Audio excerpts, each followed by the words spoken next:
Hi friends, நம்ம இன்றைக்கி இந்த செமி சர்க்குலர் ஸ்கர்ட் தான் ரெடி பண்ண போகிறோம். இதுக்கு உங்களுக்கு ரெண்டு மெஷர்மெண்ட் தெரிஞ்சால் போதுங்க. நீங்களே உங்களோட கிட்டுக்கு சூப்பராக ஒரு ஸ்கர்ட் ரெடி பண்ணலாம். இந்த ஸ்கர்ட் எப்படி ரெடி பண்ணுறதுன்னு நம்ம பார்க்கலாம். இது வந்து ஹாஃப் சர்க்கிள் ஸ்கர்ட்டுன்னு சொல்லுவாங்க. இதுக்கு தேவையான மெஷர்மெண்ட்ஸ் என்னென்னு பார்த்தீங்கன்னா, சீட் மெஷர்மெண்ட் ஒன்று வந்து பார்த்திங்கன்னா சீட் மெஷர்மெண்ட், இல்லைன்னா வெயிஸ்ட் மெஷர்மெண்ட். சீட் மெஷர்மெண்ட்டுன்றது ஒன்றும் கிடையாது. இந்த இமேஜில் காட்டியிருக்கேன் பார்த்தீங்களா, இந்த மாதிரி எடுக்கிறது தான் சீட் மெஷர்மெண்ட். இப்போ நம்ம ஸ்கர்ட்டுக்கு வந்து எலாஸ்டிக் யூஸ் பண்ண போகிறோம்னு பார்த்தீங்கன்னா, அப்போ தான் நம்ம இந்த சீட் மெஷர்மெண்ட் எடுப்போம். இல்லை நம்ம வந்து ஹூக் இல்லை நாட் இந்த மாதிரி நம்ம வந்து வைக்க போகிறோம்.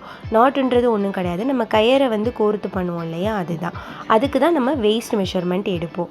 வெயிஸ்ட் மெஷர்மெண்ட்டுன்றது என்னென்னா, நீங்கள் ஸ்கர்ட்டை எந்த இடத்துல போட போகிறீங்களோ அதை நீங்கள் வந்து வெயிஸ்ட் மெஷர்மெண்ட்டாக எடுத்துக்கோங்க. பட் நான் இந்த வீடியோவில் சீட் மெஷர்மெண்ட் வச்சு தான் நான் சொல்ல போகிறேன், ஏன்னா நான் எலாஸ்டிக் யூஸ் பண்ண போகிறேன். ஸோ அதை வச்சு நம்ம எப்படி ஸ்கர்ட் ரெடி பண்ணுறதுன்னு நான் காட்டுறேன் உங்களுக்கு. சீட் மெஷர்மெண்ட் எடுத்துக்கோங்க. அண்ட் ரெண்டாவது மெஷர்மெண்ட் என்னென்னு பார்த்தீங்கன்னா, ஸ்கர்ட்டோட height. So seat measurement and skirt height இது ரெண்டு மட்டும் தெரிஞ்சாலே போதும், நீங்கள் வந்து ஒரு ஸ்கர்ட் ரெடி பண்ணிடலாம். நம்ம இதே மாதிரி தான் வந்து ஃபேப்ரிக்கை அலைன் பண்ணி போட போகிறோம். ரெண்டாக மடிக்கும்போது இந்த மாதிரி பாக்ஸ் ஷேப்பில் நம்மளுக்கு கிடைக்கும். ஸோ அதுக்கு நம்ம வந்து ரெண்டு மெஷர்மெண்ட்ஸ் கேல்குலேஷன்ஸ் நம்ம போட போகிறோம். ஃபஸ்ட்டு இந்த கர்வ்க்கு எவ்வளோ டிஸ்டன்ஸுன்ற கேல்குலேஷன், அடுத்து பார்த்திங்கன்னா ஸ்கர்ட்டோட ஹைட் நம்மளுக்கு தெரியும், அதை வச்சு இந்த கர்வ் நம்ம ட்ராயிங் பண்ணிடலாம். ஸோ இந்த கேல்குலேஷன் எப்படி பண்ணுறதுன்னு பார்க்கலாம். இதுக்கு தேவை பார்த்திங்கன்னா சீட் +4 டிவைடட் பை 4 + 1.5 இன்ச்சஸ். இந்த ஸ்கர்ட்டுக்கு சீட் மெஷர்மெண்ட் பார்த்திங்கன்னா 24. ஸோ 24 + 24 டிவைடட் பை 4 + 1.5 இன்ச் வந்து ஆட் பண்ணுறோம். இந்த பெரிய கேல்குலேஷனை கேல்குலேட்டரில் போட்டு பார்த்திங்கன்னா 8.5 வருது. ஸோ இந்த டிஸ்டன்ஸ் இங்கேருந்து இது வரைக்கும் டிஸ்டன்ஸ் பார்த்திங்கன்னா 8.5. அண்ட் அடுத்து நம்மளோட ஸ்கர்ட் ஹைட் பார்த்திங்கன்னா 20.5 நம்மளுக்கு கிடைக்கிது. ஸோ ஸ்கர்ட் ஹைட்டை வந்து இந்த ஸ்கர்ட்டோட ஹைட் பார்த்திங்கன்னா 20.5. ஸோ இங்கே இருந்து இது வரைக்கும் 20.5 ஹைட் வரும். இது எல்லாமே 20.5ல் போட்டு நம்ம அப்படியே மார்க் பண்ணிடுறோம். ரொம்ப சிம்பிளான கேல்குலேஷன்ஸ், ஒரே ஒரு கேல்குலேஷன் தான். இதை வச்சு ஸ்கர்ட்டில் கட்டிங் போட்டுடலாம். ஃபஸ்ட் லைனிங் தான் எடுத்திருக்கேன். இதில் ஃபேப்ரிக் நம்ம எவ்வளோ எடுக்கணும் அப்படின்னு பார்த்தீங்கன்னா, ஃபுல் லென்த் வந்து 19.5 + 8.5 அந்த டிஸ்டன்ஸ் இருக்குது இல்லையா, அதையும் போட்டிருக்கேன். நம்மளோட ஹைட் வந்து 20.5 தான், அதில் 1 இன்ச் எலாஸ்டிக் போயிடும். ஸோ 19.5 எடுத்திருக்கோம். ப்ளஸ் 8.5 பார்த்திங்கன்னா 28 + 1 இன்ச் வந்து மடித்து அடிக்கிறதுக்காக எடுத்திருக்கோம். ஸோ மொத்தம் வந்து 29. அதாவது ஒன் சைடு வந்து 29 இருக்கும். நான் 30 வரைக்குமே எடுத்திருக்கேன், எக்ஸ்ட்ரா எடுக்கிறதுனால தப்பு கிடையாது. 30 + 30 பார்த்திங்கன்னா மொத்தம் 60 இன்ச்சஸ் வரைக்கும் நான் எடுத்து அதை மடித்து போட்டிருக்கேன். பார்த்திங்கன்னா 2 ஃபேப்ரிக் இருக்குது நம்மளுக்கு, 2 செல்வேஜில் வந்து மடித்து போட்டது இருக்குது. ஸோ இது ஒரே ஒரு ஃபோல்டு மட்டும்தான். ஃபஸ்ட் இந்த சைடு 8.5க்கு மார்க் பண்ணிக்கிறோம். ஃபுல்லாக இந்த சர்க்கிளுக்கு வந்து 8.5ல் மார்க் பண்ணி அதை இந்த மாதிரி ட்ரா பண்ணிக்கோங்க. இதோட சர்க்கம் நம்ம கேல்குலேட் பண்ணோன்னா 14 இன்ச்சஸ் வருது. ஸோ 14 + 14 பார்த்திங்கன்னா 28. பட் நம்மளோட சீட் மெஷர்மெண்ட் எவ்வளோ இருந்துச்சுன்னா 24 தான். இதில் 4 இன்ச்சஸ் வந்து எக்ஸ்ட்ரா இருக்குது, பிரச்சனை இல்லை. ஏன்னா நம்ம வந்து எலாஸ்டிக் வச்சு நம்ம ஸ்டிச் பண்ணுறதுனால அந்த 4 இன்ச்சஸ் நம்மளுக்கு எக்ஸஸாக கண்டிப்பாக தேவைப்படும். இப்போ ஸ்கர்ட்டோட ஹைட் பார்த்திங்கன்னா இந்த கர்வில் இருந்து தான் 19.5 வந்து நம்ம மார்க் பண்ணணும். மேலே ஒரு கர்வ் போட்டிருக்கோம் இல்லையா, அந்த பாயிண்டில் இருந்து தான் நம்ம வந்து ஹைட்டை கால்குலேட் பண்ணணும். இப்போ நம்ம கட் பண்ணி எடுத்துக்கலாம். ஸோ 19.5 இன்ச்சஸ்லேருந்து ஒரு 1/2 இன்ச் வந்து கம்மி பண்ணி நான் எடுத்திருக்கேன். ஏன்னா வந்து லைனிங் எப்போவுமே வந்து கொஞ்சம் நம்மளுக்கு கம்மியாக தான் இருக்கணும் மெயின் ஃபேப்ரிக்கை விட.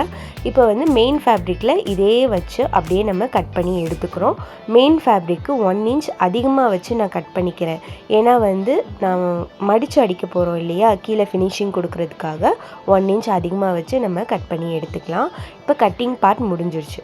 அடுத்து ஸ்டிச்சிங் பார்த்திங்கன்னா, நான் மெயின் ஃபேப்ரிக்கையும் லைனிங்கையும் வச்சு ஆல்ரெடி ஸ்டிச்சஸ் போட்டுட்டேன். ஸோ மேலே இருக்க கர்வ் அண்ட் கீழேயும் வந்து ஃபினிஷிங் எல்லாமே நம்ம முடிச்சாச்சு. ஸோ இதுக்கப்புறம் பார்த்திங்கன்னா 1 இன்ச் வரைக்கும் எலாஸ்டிக் வச்சு நான் ஸ்டிச் பண்ண போகிறேன். ஃபஸ்ட்டு இதோட சர்க்கம்ஃபரன்ஸ் எவ்வளோ இருக்குதுன்னு நம்ம பார்த்துக்கலாம். இதை கால்குலேட் பண்ணி தான் நம்ம வந்து எலாஸ்டிக் எவ்வளோ எடுக்கணும் அப்படின்னு பார்க்கலாம். அந்த எலாஸ்டிக் ஸ்டிச் பண்ணுறதும் வந்து இந்த சர்க்கம்ஃபரன்ஸ் கால்குலேஷன் வச்சு தான் நம்ம பண்ண போகிறோம். ஸோ மொத்தம் பார்த்திங்கன்னா 30 இருக்குது. இது நம்ம வந்து 28 தான் நம்ம பார்த்தோம். பட் 2 இன்ச்சஸ் வரைக்கும் இது வந்து நல்லா ஸ்ட்ரெச் ஆகிருக்கு. ஏன்னா இந்த ஃபேப்ரிக்கே பார்த்திங்கன்னா நல்ல ஸ்ட்ரெச்சபிள் ஃபேப்ரிக் தான். பட் பிரச்சனை இல்லை, ஏன்னா நம்ம வந்து எலாஸ்டிக் தானே கொடுக்க போகிறோம். ஸோ அது வந்து நம்மளுக்கு கரெக்டாயிரும். பட் இதே வந்து ஹூக் இல்லை நாட் வரும்போது நீங்கள் அப்போ கவனமாக இருக்கணும். ஃபேப்ரிக்கும் வந்து அதுக்கு தகுந்த மாதிரி தான் நீங்கள் செலக்ட் பண்ணணும். இப்போது எலாஸ்டிக் ஸ்டிச் பண்ணுறதுக்கு ஃபேப்ரிக் எவ்வளோ வேணும்னு பார்க்கலாம். இது பார்த்திங்கன்னா 1 இன்ச் அளவான எலாஸ்டிக்கு. ஸோ இதை மடிக்கும்போது 1+1 பார்த்திங்கன்னா 2 இன்ச்சஸ் வரைக்கும் வேணும். அண்ட் தையலுக்கு இந்த சைடு 1/2 இன்ச் அண்ட் அந்த சைடு 1/2 இன்ச். ஸோ மொத்தம் பார்த்திங்கன்னா 3 இன்ச் அளவுக்கு நீங்கள் கிளாத் எடுத்துக்கோங்க. இதோட நீளம் வந்து நம்ம 30 இன்ச்சஸ் பார்த்தோம் இல்லையா சர்க்கம்ஃபரன்ஸ். ஸோ 30யை விட 1 or 2 இன்ச்சஸ் வந்து எக்ஸ்ட்ராவே எடுத்துக்கோங்க. இப்போ இதை இப்படி மடிக்கும்போது இதுக்குள்ளே பார்த்திங்கன்னா இப்படி 1 இன்ச் அளவுக்கு நம்ம எலாஸ்டிக் விடுறோம். அண்ட் கீழே வந்து 1/2 இன்ச்சுக்கு ஸ்டிச்சஸ்க்காக எடுத்திருக்கோம். இப்போ வந்து ஸ்கர்ட்டோட சைடை வந்து ஜாயின் பண்ணிக்கலாம். இப்போ வந்து சைட் ஜாயின் பண்ணிக்கலாம். சைட் ஜாயின் பண்ணதுக்கப்புறம் தான் நம்ம வந்து எலாஸ்டிக் ஸ்டிச் பண்ணணும்.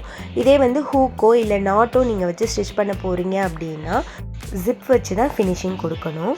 இப்போ இதை வந்து ஸ்டிச் பண்ணி முடித்ததுக்கப்புறமா நம்ம அந்த 3 இன்ச் அளவுக்கு கிளாத் எடுத்துருக்கோம் இல்லையா, அதை வச்சு ஸ்டிச் பண்ண போகிறோம். கொஞ்சம் ஒரு 1 இன்ச் அளவுக்கு கேப் விட்டுட்டு ஃபேப்ரிக்கை கொஞ்சம் முன்னாடி விட்டுட்டு அதுக்கப்புறமா ஸ்டிச்சஸ் போடுங்க. 1/2 இன்ச்சு தான் நம்ம சீம் விட்டுருக்கோம். ஸோ 1/2 இன்ச் கரெக்டாக வர்ற மாதிரி பார்த்து ஸ்டிச்சஸ் போட்டுக்கோங்க.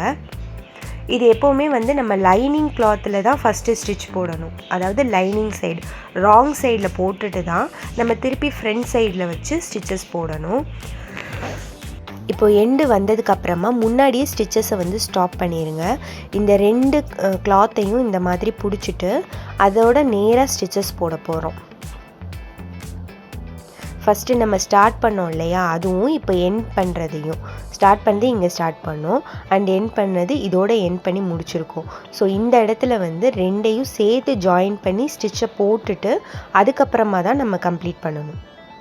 ஸோ இந்த மாதிரி ஸ்டிச் போட்டு எண்ட் பண்ணிடுங்க. இது கொஞ்சம் நீங்கள் பொறுமையாக பார்த்தீங்கன்னா கண்டிப்பாக புரியும். இப்போது நம்ம மிச்சம் விட்டுருந்தோம் இல்லையா, அந்த எண்டில் கொஞ்சம் விட்டுருந்தோம் இல்லையா, அதையும் சேர்த்து வச்சு நம்ம ஸ்டிச்சஸ் போட்டுக்கலாம். இப்போ வந்து பேக் சைடு நம்ம முடிச்சிட்டோம். இப்போ திருப்பி அதே மாதிரி ஒரு 1/2 இன்ச்சுக்கு மடிச்சுட்டு ஃப்ரண்ட்டில் இதே மாதிரி வச்சு ஸ்டிச்சஸ் போட போகிறோம். இதையே நம்ம ஃபஸ்ட்டு பேக் சைடில் அட்டாச் பண்ணிவிட்டு அதுக்கப்புறம் ஃப்ரண்ட்டில் அட்டாச் பண்ணுறோம் அப்படின்னு பார்த்தீங்கன்னா நம்மளுக்கு வந்து ஃப்ரண்ட்டில் நீட் ஃபினிஷிங் வரணும் அப்படின்றதுக்காக தான் நான் இந்த மாதிரி பண்ணுறேன். ஃப்ரண்ட்டில் இருந்து பேக் போகலாம், அது உங்களோட இஷ்டம் தான். ஸோ இதே மாதிரி ஃபுல்லாக வச்சு ஸ்டிச் பண்ணிக்கோங்க. பட் எண்டு வரைக்கும் போகாதீங்க, இதோட ஸ்டாப் பண்ணிடுங்க. ஏன்னா இதுக்குள்ளே தான் நம்ம வந்து எலாஸ்டிக்கை கோர்க்க போகிறோம். ஸோ ஒரு 1 இன்ச் ஒரு 1.5 இன்ச் அளவுக்கு கேப் விட்டுக்கோங்க. இப்போ ஃபுல்லாக நம்ம ஸ்டிச் பண்ணி முடிச்சிட்டோம். இதுக்குள்ளே நம்ம எலாஸ்டிக்கை வந்து கோர்க்க போகிறோம். ஸோ எலாஸ்டிக் எவ்வளோ மெஷர்மெண்ட் நம்மளுக்கு தேவை அப்படின்னு பார்த்தீங்கன்னா நம்மளுக்கு 30 இன்ச்சஸ் வரைக்கும் இருந்துச்சு கரெக்டாக அந்த சர்க்கம்ஃபரன்ஸ். ஸோ 30ல் இருந்து ஒரு 4 இன்ச்சஸ் இல்லைன்னா வந்து நீங்கள் 5 to 6 இன்ச்சஸ் வரைக்குமே லெஸ் பண்ணிக்கலாம். நான் இதில் வந்து ஒரு 5 இன்ச் லெஸ் பண்ணிட்டேன். ஸோ 25 நான் எடுத்திருக்கேன். ஊக் மாதிரி இதில் அட்டாச் பண்ணிவிட்டு நம்ம இந்த மாதிரி இது கயர் கோர்ப்போம் இல்லையா, அந்த மாதிரி கோர்த்துக்கலாம்.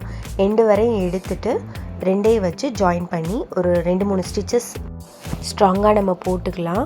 அதுக்கப்புறமா நம்ம வந்து கேப் விட்டுருந்தோம் இல்லையா, ஸோ அந்த இடத்துலையும் 1/2 இன்ச்சு உள்ளே மடிச்சுட்டு இந்த மாதிரி ஃபுல்லாக ஸ்டிச்சஸ் போட்டு எடுத்துக்கோங்க. ஸோ நம்ம வந்து எலாஸ்டிக் வச்சு ஸ்டிச் பண்ணி முடிச்சிட்டோம். இது வந்து சில பேர் என்ன பண்ணுவாங்கன்னா எலாஸ்டிக்கை இழுத்து வச்சு ஒரு 2-3 தையல் போடுவாங்க. பட் எனக்கு அந்த ஃபினிஷிங்கை விட நான் இந்த மாதிரி ஃபினிஷிங் தான் நான் கொடுப்பேன். ஜஸ்ட் வந்து நம்ம ஒரு 4 கார்னர்ஸில் வந்து இப்படி ஸ்ட்ரெயிட்டாக ஸ்டிச்சஸ் போட்டாலே போதும். உங்களுக்கு எலாஸ்டிக் வந்து டேர்ன் ஆகாது. எப்படி நம்ம ஸ்டிச் பண்ணமோ அதே மாதிரி இருக்கும். இப்போ வந்து ஃபுல்லாக கம்ப்ளீட் பண்ணியாச்சு. ரொம்ப ரொம்ப சிம்பிளான மெத்தட் இது. ரொம்ப காம்ப்ளிகேஷனான எதுவுமே கிடையாது. இதில் கால்குலேஷன்ஸும் சரி, கட்டிங்கும் சரி அண்ட் ஸ்டிச்சிங்கும்.